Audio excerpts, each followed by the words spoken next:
Всем привет, меня зовут Паша, и на этом канале мы говорим и обсуждаем музыку. Добро пожаловать на новый видосик.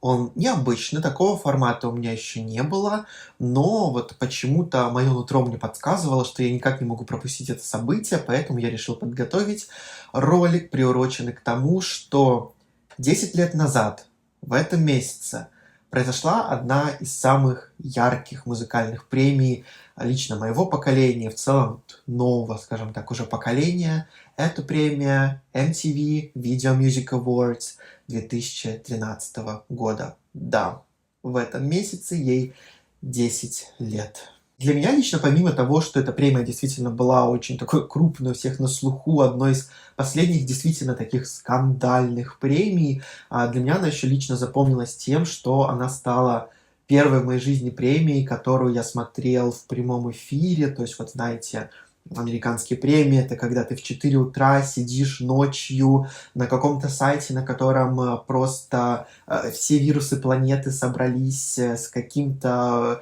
еле работающим VPN. Это как бы еще 10 лет назад, мне тогда было 15 лет, среди ночи, мне в понедельник утром в школу, я под одеялом, спрятавшись, сижу на полу под дверью своей комнаты, потому что там лучше ловил Wi-Fi, и кое-как смотрел эту премию, переписывался с подружкой. В общем, ну, знаете, такие очень теплые детские воспоминания. Ну, а, конечно, для всех остальных эта премия запомнилась сразу несколькими очень важными моментами, особенно одним. Я думаю, естественно, все уже поняли, о чем речь. И что я хочу сделать в этом ролике? Я хочу сделать рекап всей премии, показать вам ее кадры, рассказать, что происходило, кто выступал, какие были скандалы, кто выиграл номинации, какие-то награды. Делать это в виде такой небольшой нарезки. Надеюсь, с авторскими правами получится разобраться хоть как-то. И сделать такой вот, знаете, флешбэк назад и обзор премии MTV VMA 2013. А еще у меня есть подгон для моих подписчиков на Бусти, которые меня поддерживают. Собственно, мой телеграм-канал, YouTube-канал, в целом все, что я делаю. Вы тоже можете подписаться, ссылка внизу, там можно выбрать разные уровни, которые называются в честь разных поп-певиц и поп-певца одного. И в чем подгон? Прямо сейчас, с момента выхода этого ролика, вас на Бусти ждет полная запись премии MTV VMA в отличном качестве. Единственное, для кого-то это будет минус, для кого-то плюс. Это премия с переводом, с дубляжом русским. Такую хрен, блин, где найдешь. Я знаю, потому что я к этому ролику искал полную запись долго. Так что да, можете после просмотра этого ролика пойти, посмотреть. Если не подписаны, возможно, захотите подписаться на мой Бусти. Мне будет очень приятно. Там всякие мои выходят дополнительные материалы, письменные ревью, которые я не публикую в Телеграме, допустим, и вот всякие такие плюшки. Итак, премия MTV VMA 2013 произошла в августе 2013 года в Бруклине, Нью-Йорк. И давайте переноситься ко всему тому, что происходило на этой премии. Поехали. И открывает MTV VMA 2013 Леди Гага, одетая в белый квадрат. На фоне слышны крики, естественно, предзаписанные ненастоящие освистывания от аудитории. И вместе с этим Леди Гага приступает к исполнению лид-сингла из своего альбома Art Pop под названием Applause. И, кстати, запомните, кто открывал премию, с какой именно песней. И потом подумайте, а кто же тогда ее будет закрывать. Applause, Леди Гага, you know what I mean. При этом нам показали довольно интересную концепцию номера. Вначале Леди Гагу нарядили в синюю юбку и пиджак, надев ей белый парик, который репрезентует ее первую эру, это The Fame. Дальше ее переодели в такой желто-оранжевый парик, который, наверное, должен репрезентовать Born This Way, ну, хоть как-то. И после этого Леди Гага убегает переодеваться. И после этого, нормально так получив по голове декорации, она выбегает исполнять уже в образе арт-поповском, образе скорее Venus, песню Applause. Выступление здоровское, мне очень нравится, и открытие было шикарное. И после этого на сцену выходит группа One Direction в полном, еще пятизначном составе, и презентуют категорию «Лучшее поп-видео». Номинанты в этой категории такие: Bruno Mars, Locked Out of Heaven, Miley Cyrus, We Can't Stop, Mirrors, Justin Timberlake, Come and Get It, Selena Gomez и Fun с песней Carry On. И награду получает Селена Гомес за клип Come and Get It. Интересный выбор. Она выходит всех благодарить, обнимает всех, несмотря на то, что на сцене стоит бывшая и лучшая подружки Тейлор Свифт, которая сидит с ней в зале и на которую постоянно, естественно, направляют камеру, и той приходится отыгрывать по полной, как говорится, и хлопать, и ради всех вставать с места, и танцевать ради всех, ну, потому что так положено. Ну и дальше, вот на таком вот раннем этапе премии, в целом премию можно было бы уже и заканчивать, потому что происходит момент моментов. Момент, который запомнится всем, наверное, на всю жизнь, и который, естественно, вписал в себя просто самыми жирными чернилами в историю премии VMA, о котором мы поговорим чуть-чуть позже, я вернусь прям в видео. Нам объявляют о том, что на сцену выходит Майли Сайрус с песней We Can't Stop. И особо говорить о том, что происходит в этом выступлении, не надо, потому что вы точно его видели, вы точно знаете, что там происходит. Огромный медведь на сцене. Из него выходит Майли Сайрус, одетая в плюшевое боди с медвежонком, начинает танцевать, тверкать и петь We Can't Stop.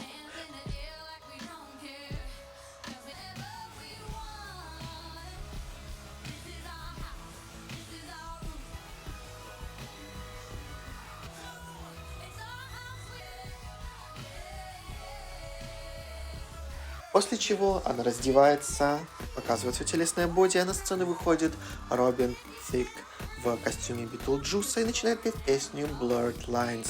А Майли же, заручившись поддержкой вот так футбольного пальца, как называется вот эта штука, начинает показывать нам чудеса хореографии.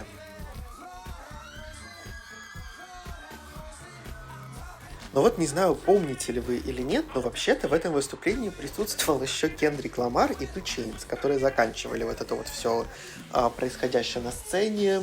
Даже Майли Сайрус с ними еще тогда на сцене оставалась и танцевала просто в стороне, но вот так вот. Естественно, это главное выступление вечера и одно из главных выступлений в целом в истории VMA. В целом, если забыть о том, как много говна, говнища и всякой вони принесло это выступление лично самой Майли, она очень много уже сейчас, будучи совсем взрослым человеком, делилась о том, как это повлияло на ее психику и как вообще неадекватно люди реагировали на все то, что происходило на сцене, и было, ну, такой забавой, по сути, вполне молодой девушки, которая могла себе это позволить. Но мы тут разбираем не это. Если обернуться к тому, как это выступление, по сути, осталось в памяти людей, по факту это стало последним по-настоящему скандальным выступлением в истории премии VMA. Потому что, несмотря на то, что сейчас премия уже давно не такая, как она была важная, она всегда была кузницей, вот знаете, чего-то такого экстра. Это была премия, куда можно было прийти, там, не знаю, с голой жопой. Это была премия, где можно было скандалить. Это была премия, которая породила какие-то, вы знаете, такие легендарные моменты. То есть поцелуй Бритни и Мадонны, выступление Мадонны с Like a Virgin, выступление Мадонны с песней Волк, выступление Бритни Спирс с I'm Slave for You, выступление Майкла Джексона, в целом весь Vanguard Award Майкла Джексона. То есть VMA это всегда вот было что-то такое, где можно прям вот отвязать себя и выдать что-то, ну вот, скандальное, что-то интересное, что-то вот, чтобы заголовки прям пестрили, и Майли Сайрус сделала именно это, и, по сути, она стала, ну, наверное, единственной в десятых и по-прежнему единственной, кто смогла провернуть такое на MTV VMA, потому что выступление было невероятно скандальным.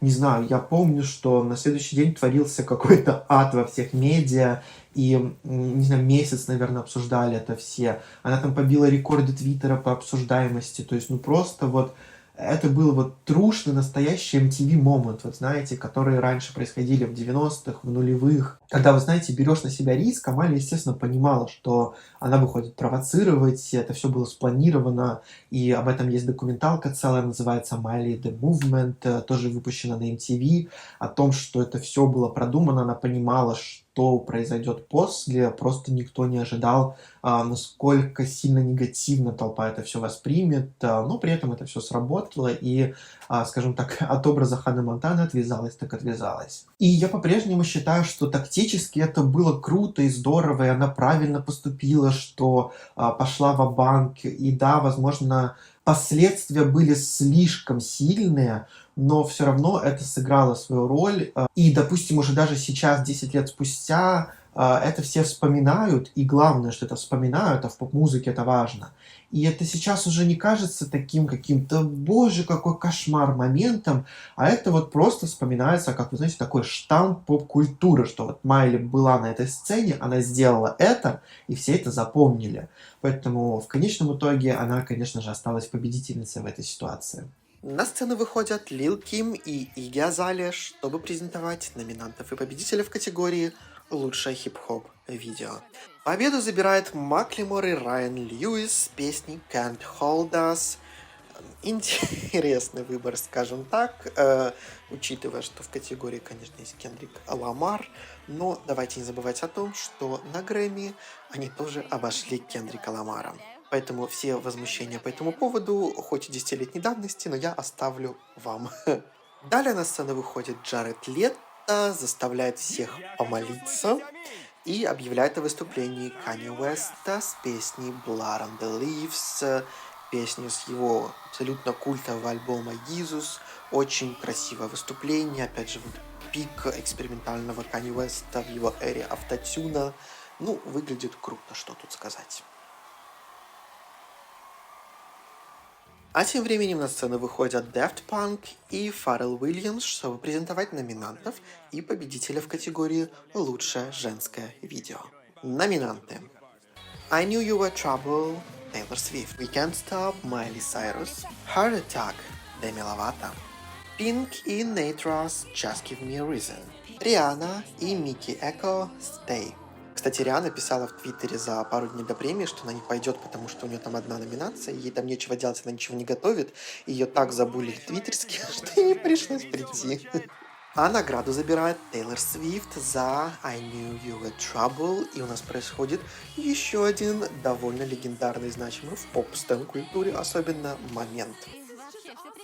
Еще я хочу сказать спасибо человеку, который вдохновил меня на эту песню. Он знает, о ком я говорю. И теперь у меня есть вот это. Спасибо всем.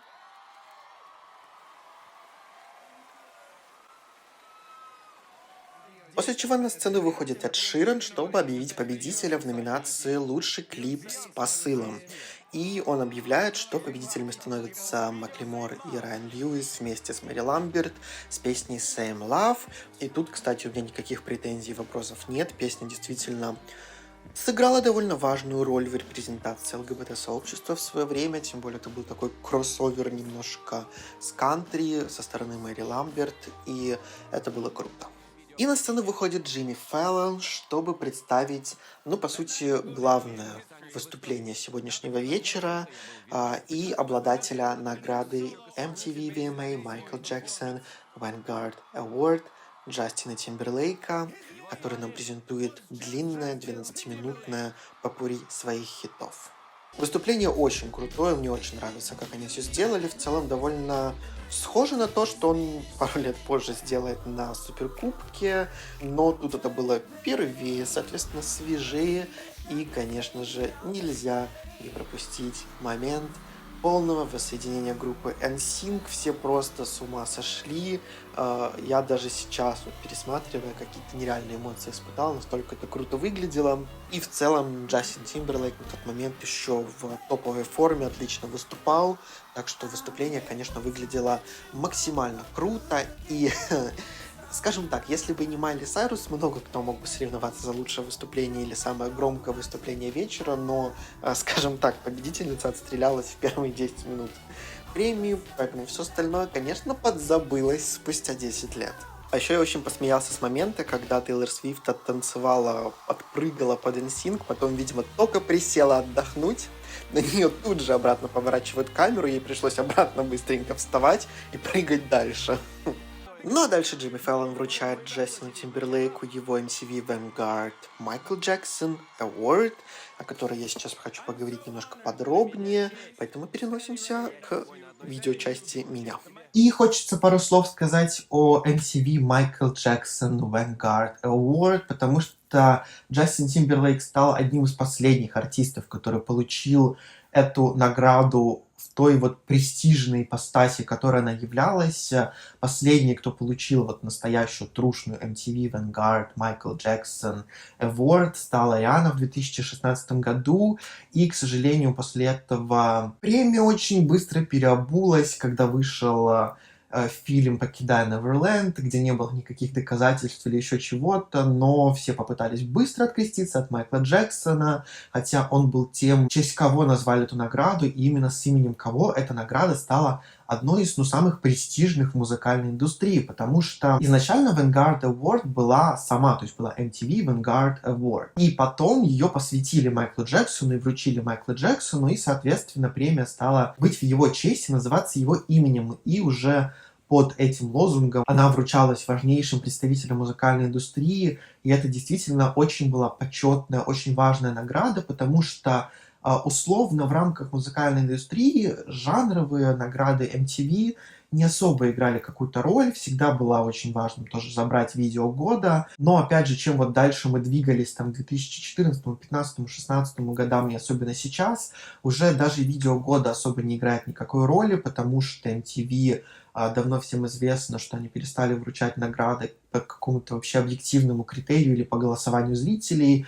А сейчас из-за того, что рейтинги у них абсолютно ужасные, никто их не смотрит, то они просто вручают награды тем, кто приходит, и это настолько очевидно всегда выглядит, настолько смешно, что просто все эти там голосования на их сайте кажутся просто тратой времени. То, конечно, грустно наблюдать за тем, что такой вот важный штамп музыки MTV, VMA, Michael Jackson Vanguard Award превратилась сначала просто в Vanguard Award, потом вообще у MTV на один год слетела крыша, и в итоге бедняга Леди Гага получила вместо хотя бы Vanguard Award, получила просто какой-то Tricon Award, и в итоге она, бедолага, одна единственная с этой триконой осталась, которая вообще ничего не значит, даже Vanguard не называется. Потом они посмотрели, что люди не поняли, в чем прикол, обратно вернули название Vanguard Award, и вот вручают ее сейчас.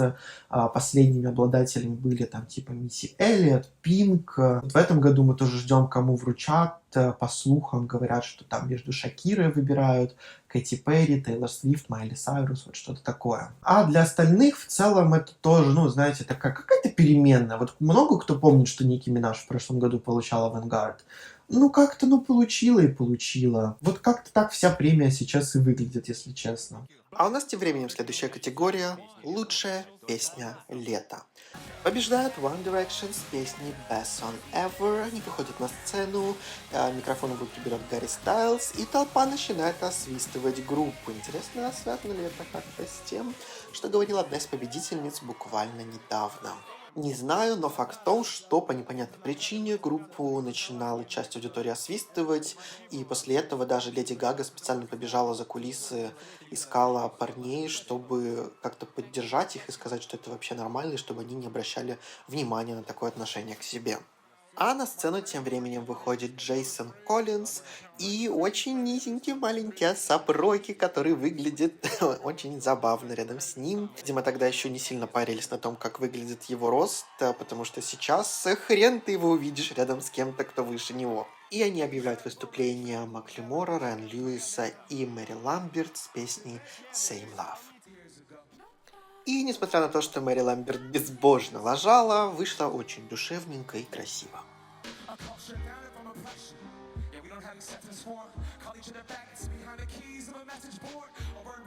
В конце к ним даже присоединяется Дженнифер Хадсон, чтобы мощно и красиво завершить выступление.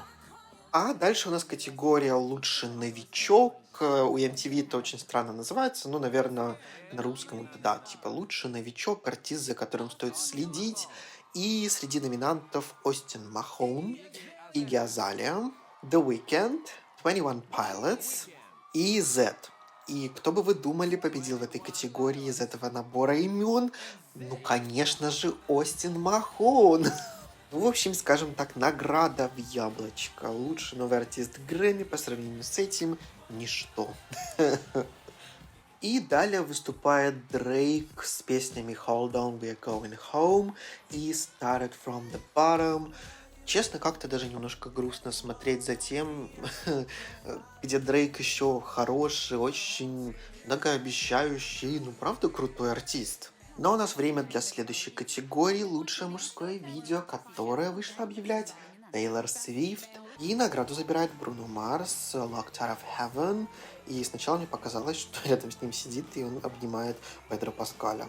И сразу не отходя от дела, выходит Селена Гомес и объявляет выступление все того же Бруно Марса с его новым синглом «Gorilla».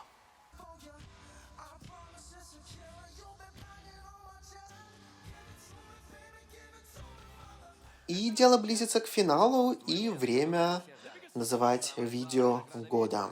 Номинанты: Thrift Shop, Macklemore и Райан Льюис, Mirrors, Justin Timberlake, Locked Out of Heaven, Bruno Mars, Robin Thicke и Pharrell, Blurred Lines, Taylor Swift, I Knew You Were Trouble. И главную соревновательную награду вечера, точно так же, как и главную награду, собственно, вечера, забирает Джастин Тимберлейк с клипом на песню Mirrors. И в целом, мне кажется, выбор хороший. Это очень красивый клип с милой историей про его бабушку и дедушку. Туда было заложено чуть больше, чем в остальные клипы в этой категории, поэтому я считаю, что победа вполне оправдана. И помните, что я вам говорил в начале? Помнить о том, что Леди Гага с песней Applause открывала церемонию. И кто жил в 2013 году уже в сознательном возрасте, помнит, что где был Applause Леди Гаги, там был еще один другой сингл от другой поп-звезды. Да, закрывает MTV VMA 2013 Кэти Перри с песней Roar. Она выступает не в зале, а прямо у Бруклинского моста. Для нее построили отдельную сцену. Там даже можно увидеть зачатки головы льва, с которым она после будет выступать на Суперкубке. А еще, ну чисто смеха ради, расскажу вам, что мне номер Кэти Перри напомнил номер одной очень известной, очень крупной, очень легендарной поп-звезды. Не знаю, вспомните ли вы, но я вам сейчас покажу.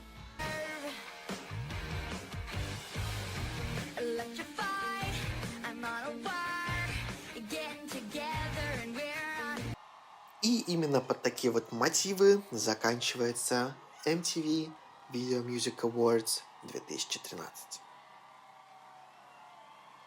Ну и что, вот такой вот была премия MTV Video Music Awards 2013 года. Мне самому, честно, было так приятно ее целиком пересмотреть, столько теплых воспоминаний, действительно таких интересных, важных, скандальных моментов. Сейчас поп-музыка настолько, кажется, вылизанной, настолько отполированной, пластмассовой, что ну не делают уже так, ну согласитесь. И при этом тоже немножко грустно, потому что ты понимаешь, что действительно премии с таким размахом, которые могли себе позволить какие-то фривольности, которые, допустим, не позволяются на Грэмми, потому что это все-таки всегда более официальная, более важная церемония. Ну вот не хватает чего-то такого, и последние VMA все как на подбор были ужасно скучные, какие-то очень интересные, затхлые. Неинтересно смотреть за победителями, потому что ты их видишь в зале. Вот кто пришел, тому и дали награду. Выступления тоже, не перестали приходить особо важные артисты. Я бы, наверное, сказал, что последней по-настоящему крутой премией после вот этой 2013 года была VMA 2016 года. И, наверное, если бы она стала в итоге последней премией MTV, то это был бы очень красивый вот финал. Это 16-й год, когда Avantgarde получила Риhanna и выступала там 3 или 4 раза на сцене. Это тот же год, когда Бейонсе там выступила с попурри к альбому Lemonade. И вот это было круто, это было интересно, это то, что запоминается. Это там те же моменты, когда Риhanna прямо на сцене продинамила признание в любви от Дрейка. Сейчас такого нет, и все скандалы, которые они там пытаются, допустим, делать вокруг премии, это все выглядит настолько фейково, натужно, натянуто, что, ну вот, Ну, смешно за этим наблюдать, если честно. И в этом году MTV VMA тоже состоится. Она произойдет в начале сентября. Уже объявлены номинанты, которых вы можете почитать, естественно, в моем телеграм-канале Showbiz со всеми новостями. А также хочу напомнить, что у меня есть отдельный телеграм-канал, где собраны только мои письменные рецензии. Тоже ссылка в описании. Все можете посмотреть, почитать. Ну и, конечно же, напоминаю про Boosty, где вы можете посмотреть MTV VMA целиком. Ну, а у меня, пожалуй, на сегодня все. Такой вот необычный ролик для меня в другом совсем формате. Надеюсь, вам понравилось, и вы его поддержите лайками, комментами. Ну, сами знаете, что надо делать. А я заканчиваю. Всем спасибо за просмотр. Всем пока.